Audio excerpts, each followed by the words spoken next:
Today we're going to jump into painting 3 rocks in 3 different ways with 3 colors. So I'm going in with Prussian blue, raw umber, and titanium white.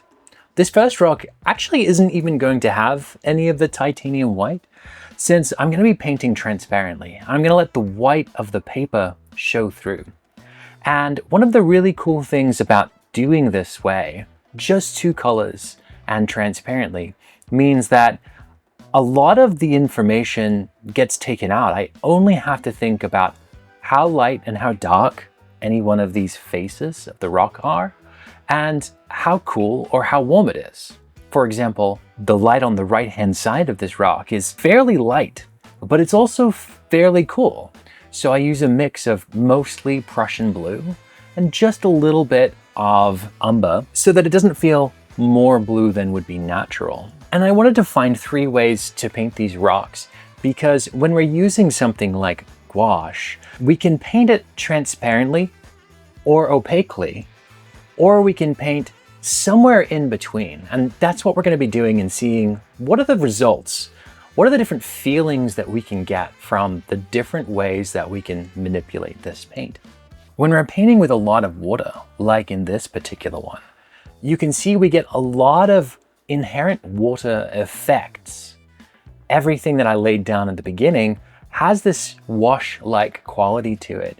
There's a pre-built, pre-baked in texture, which means that I don't have to do quite so much work in order to get the result that I want. And if I want more texture, then I can come over top just like this and try to get a little bit more texture, a little bit more information in. And so if we're painting in gouache, becoming well-versed at not just thick painting, but also transparent thin painting and everything we can achieve this way becomes one more thing in our toolbox. Now, if you're interested in finding fluency in gouache so that you can take it with you wherever you want to go, bringing art into your life and painting what you want, where you want it, I have a free online workshop called The Roadmap to Learning Gouache, where I tell you how I'd learn to paint with gouache if I were to start all over again. There's a link to that in the description below, and I'd love to see you over there. Next, we're going to paint opaquely. This is really thick, so I have white and my blue and my brown, and I'm mixing them all together. And for this second rock, we're also presuming that our main light is the skylight. It's pretty cool.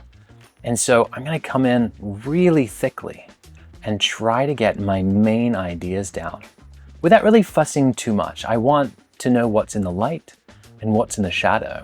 And everything that's in the light is really nice and cool, hit by those blues and lit a little bit more than what's in the shadow. Everything that's in the shadow has more of this umber in it, is warmer, and is darker than everything in the light. Now, these might seem simple. It's almost the idea that our capacity to simplify our image can make it more powerful. It also stops us from being so literal about what we're seeing. We have to think about what is lighter, what is darker, what is warmer, and what is cooler. It forces us into a relational way of thinking, which even if you are being pretty literal with what I see is what I paint, being able to transition into this mindset of relationships will always bring about a greater capacity to paint. And it gives us something to evaluate what we're doing early on. Is what I'm doing actually working? Is it pulling together? Is it sitting in harmony and looking and feeling right? And so right now I'm pulling in some highlights, sort of finally bringing about a little bit more interest into the rock. And as it all dries, it sinks down and meets in union in the middle. And then I'm pulling in some reflected bounce light in the side. Both of these things giving a little bit more dimension, a little bit more interest into what's happening in the rock. One of the things we want to be aware of at this point is really letting things dry before we start to mess with them again. I've seen hundreds of students chasing their tails, really trying to fix something before it dries, before it really sits in its final relationship, like we were talking about earlier. And so having let it dry, we can come in and get a lot more of the small details and the interesting things involved.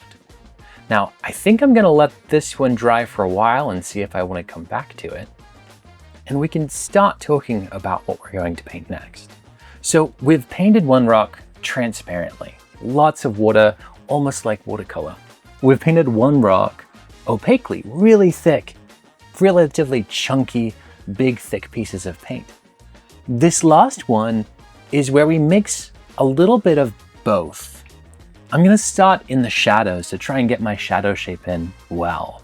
But this takes the high water from our watercolor version, as well as the high paint from our thick version, so that I can get both the coverage of that water doing a lot of the work for us, as well as all of this thick paint mixing together. This as a consistency is actually relatively difficult to try and get into. A lot of students find it very hard to find the right spot where you don't need just more water, you need more water and more paint. And then you can get them to mix and merge in really interesting ways while everything is wet. And then once it dries a little bit, we can come back in and find a little bit more definition in what's going on. But we can do it reacting to what we had laid down earlier. Reacting not just to our intention, but to what actually happened. Where the water decided to meet, where the more transparent parts came in and provided some lights and slightly different colors mixed. We can react to that and find really interesting patterns. And now I'm coming back in relatively transparently. So this time we have really nice warm lights and our shadows are a lot cooler by comparison. Again, we're just using two colors. And so this is the continuum upon which we're working. Warm and cool, color temperature. And we don't have to be at the extreme of either of them. We can mix and match to find where the rocks become a little bit cooler, where they become a little bit warmer, and start to think relationally. Again, the advantage of bringing in some transparency here is that we get some very cool textures happening. It also gives us the advantage of being able to paint over relatively easily. If I'm painting transparently, if I'm painting in thin washes, then there's very little paint to reactivate underneath, and I can come back in pretty soon after it dries and do basically whatever I want without fearing the reactivation and the messiness and muddiness of what might happen with the paint underneath. I often get asked, when should I paint with gouache transparently versus opaquely? And the answer is, there's no one particular space or time when you need to do one or the other. However, having some logic to it, for example, in this one, the shadows are opaque and the lights are transparent for the most part, gives it an extra sense of depth, a sense that there's something different going on in the light than there is in the shadow, and a relationship that we can really lean into. One of the factors that's happening in all of these is that we're working from large to small. We're really trying to find the large scale forms and volumes, and then working into them. We're dealing with the soft transitions while everything is wet, and then dealing with the hard transitions while things are dry. Whereas in oil, you can smudge things about after you lay them down, or digitally, you can come back in and do whatever you want at any point.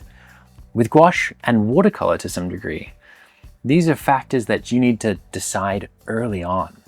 How soft or hard do I want my transitions to be?